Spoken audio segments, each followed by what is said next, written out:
Joining us now on the Deseret First Credit Union Hotline, a guy we are thrilled to talk to, just made his debut with the Milwaukee Bucks in the NBA, Elijah Bryant, or should I say three Elijah Bryant. We're so happy for you, man. Congratulations on getting your call up to the NBA.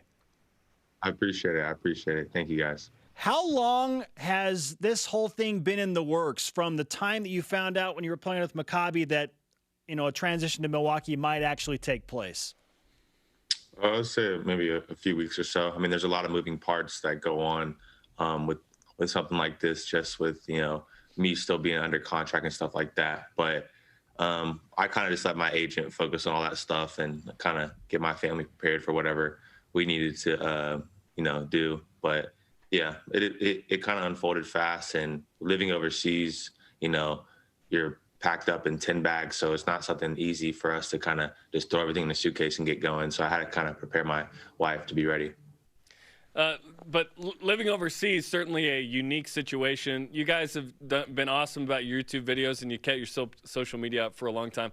When you left BYU, you said, I will play in the NBA. It was like a very profound statement, like, I will this to happen. I'm going to work so hard that it can't not happen. Here you are, man. What did it take to be an undrafted free agent, play in Israel for a couple years, and now get a chance in the NBA?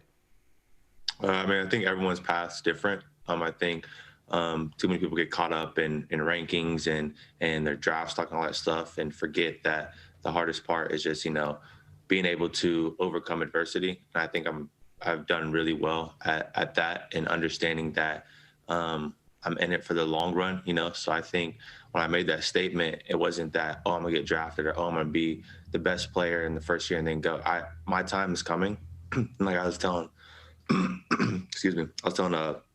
Spencer, is that, the Lord knows the desires of your heart. So I know if I live my life right and I was working hard, then everything would come to fruition. And obviously I'm super grateful for the Milwaukee Bucks to, give me this opportunity. But I know that I put the work in and I'm ready for this opportunity. Elijah Bryant with us on BYU Sports Nation, one of the newest members of the Milwaukee Bucks. Take us to the moment you heard the news was official from your agent and that you were leaving Maccabi and going to Milwaukee. What was that like? Where were you? Walk us through that experience. Yeah, I kind of knew it was going to happen. It was more so of like the back end of what things had to go. So as soon as I found out, it was weird. I was telling my wife, it wasn't so much like a celebration. It was more so like my mentality switched to like, okay, now I'm at the end of the totem pole. Like now I have to work even harder. I didn't have time to like, for it to be summer league and for me to like celebrate. Okay. Yeah. It was more so like they're on a playoff run. I need to figure out how I can help the team the most, whether that's being the best teammate, working hard every single day. It flipped to that, so my wife was like super happy. My mom's super happy, but me being the competitor that I am was more so like, okay, now I have to flip this switch from being, let's say, a big time player at Maccabi to how can I become the best teammate, best role player, best anything for Milwaukee to get them to that next level, Did you have a moment, though, where you walked in and you were like, hey, this is sweet, man? I think when I was in Indiana for my first game, when I was inactive, and I was, jet lagged. I'm still a little bit of jet lagged. And I was just seeing, Giannis, all these guys. But I was telling someone else for like the past 2 years, every time before I go to sleep, I would envision like this. So it doesn't seem that out of like picture, I would envision like walking myself saying, hey, what's up, Giannis? Hey, what's up, Drew? So like doing it now is kind of like deja vu, like I've already done it. So I feel like that's helped me a lot during this process of kind of already envisioning that this happening. So, yeah, it's still a, aha moment being on, the private jet flying back from Indiana. And it's almost like, am I dreaming this or am I like tired? Because like I said, again, I'm jet lagged. I don't really know what's going on. So, yeah. Hey, you check in, you waste little time making an impact. You pull up for three, it goes down. What was your mentality going into those first few minutes or even seconds as an NBA player?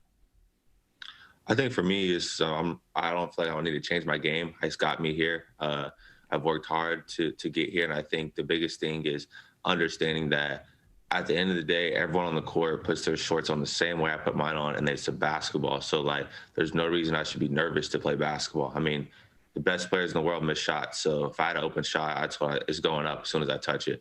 And it wasn't just like a cockiness thing. It's confidence, like understanding that and not being scared to make mistakes. I'm not going to go out there like, oh, well, coach is going to do this. If I, like I'm going to go out there and play my game and see how it goes. And there's going to be good days, going to be bad days. And, I had a good game, but yeah, I just have confidence in my abilities.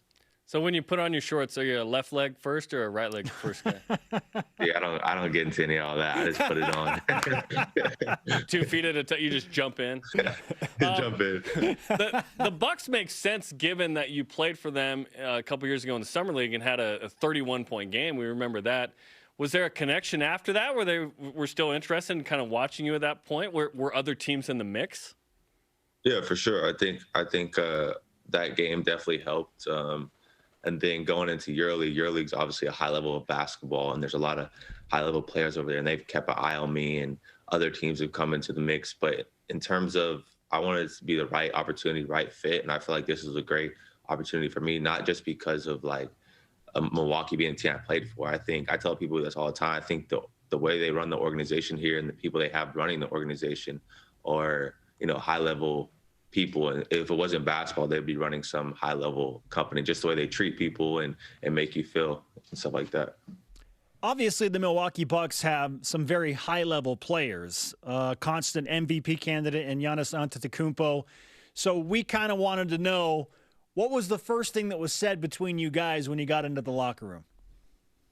The first thing Giannis, well, obviously he said what's up, but when he checked out at the game, I had one of my watches on that my father-in-law gave me, and he said, "Nice watch." So I thought that was pretty funny. As soon as he checked out the game, the first thing he said to me, "Nice watch."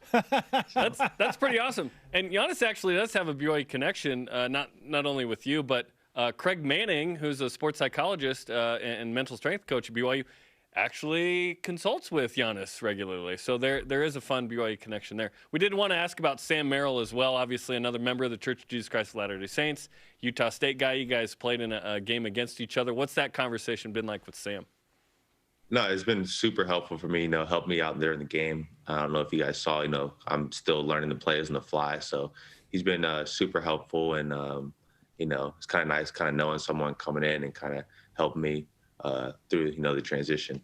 The play on the fly is get you the ball and you shoot it. I thought that worked for 16 points on Sunday. I don't know what you're talking about, man. Yeah, well, I'm trying to learn the play. Dude, I'm coming back from Mexico. I'm at the border. It's an hour and 40-minute wait, and I'm like, oh, Elijah scored 16. How about that, man? That was pretty cool, dude. What was it like to play in your first game? Obviously, it's a unique game at the end of the year, 3 seeds locked in from Milwaukee, but you get a lot of PT in that, and you made a bunch of shots, 6 rebounds as well. That's pretty good, man. Yeah, I mean, I think, like I said before, I'm going to go in and play with confidence. And I kind of knew I was probably going to play because the last game 2 games I was inactive, and then I was active. And it's kind of just like, I mean, you got to stay ready. You never know when your opportunity is going to come. So I think just mentally staying ready, being prepared, and understanding that it's okay to make mistakes. And I think that's where a lot of people mess up, is they want to play perfect, and that's not possible. No one in this world is perfect, and that's, why we're here. Elijah Bryant with us on BYU Sports Nation. The Milwaukee Bucks are very much a playoff team, 3 seed locked in, ready to make a postseason run. What do you envision your role will be, or have they defined something to you since you have arrived in Milwaukee? I think my biggest role right now is just to help the team in whatever aspect that is. That's being a great teammate, that's going in and passing the ball to Giannis, that's scoring. I mean, it's getting a water bottle for someone. You know what I mean? Like, I'm just here to, be the best teammate I can be, and then, help the team out in any way possible to, make this next jump and winning some games.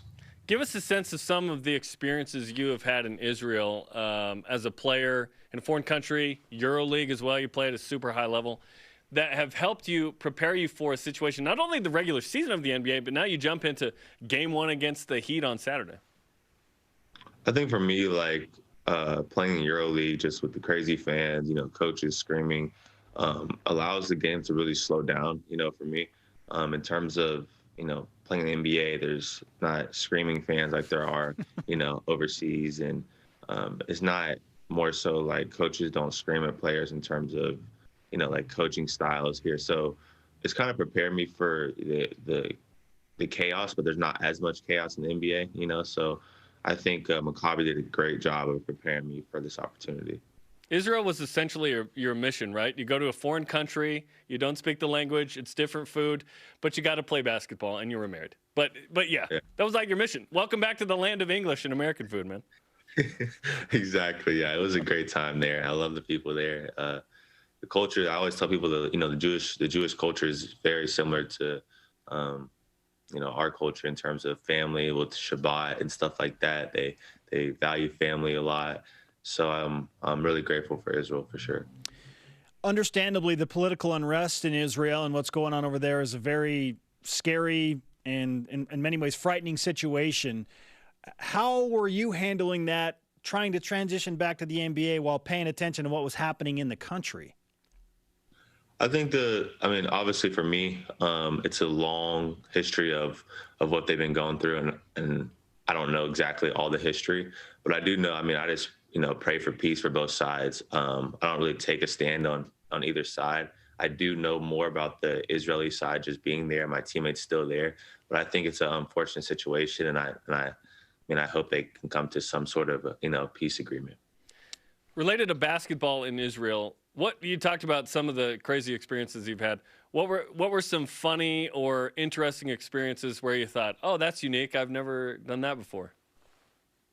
I've seen like lighters thrown on the floor. I've seen players get spit on. The fans are just it's out of control in a good way, but sometimes they can't be contained. In terms of traveling, being an Israeli team, when we travel to certain countries that have, maybe more of a Palestinian population, the security measures are taken to another step. So that kind of took me back for a second, just, having cameras outside your doors, having security guards everywhere, but yeah, I kind of got used to it. Elijah, you've always been good at compartmentalizing, even when you were at BYU, focusing on church things, basketball, school, and now you're a husband as well as a father. So how have you changed the most from the time you left BYU to now where you are? I think the biggest thing, I would say my eternal perspective kind of got bigger, and understanding that, I'm going to play basketball for 10 to 12 years, 15 years, and understanding that the impact I have on people and where I go is going to be bigger than my basketball impact.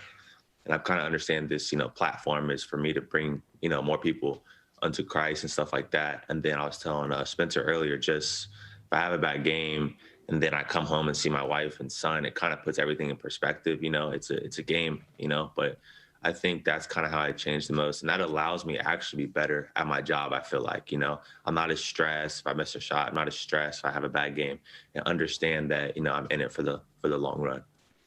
Again, so many congratulations from us and all across BYU Sports Nation to you. Be well. Take some BYU Sports Nation karma. We will be watching closely. Thrilled to have you back, Elijah. Thanks for the time. Thank you so much, guys. We'll see you.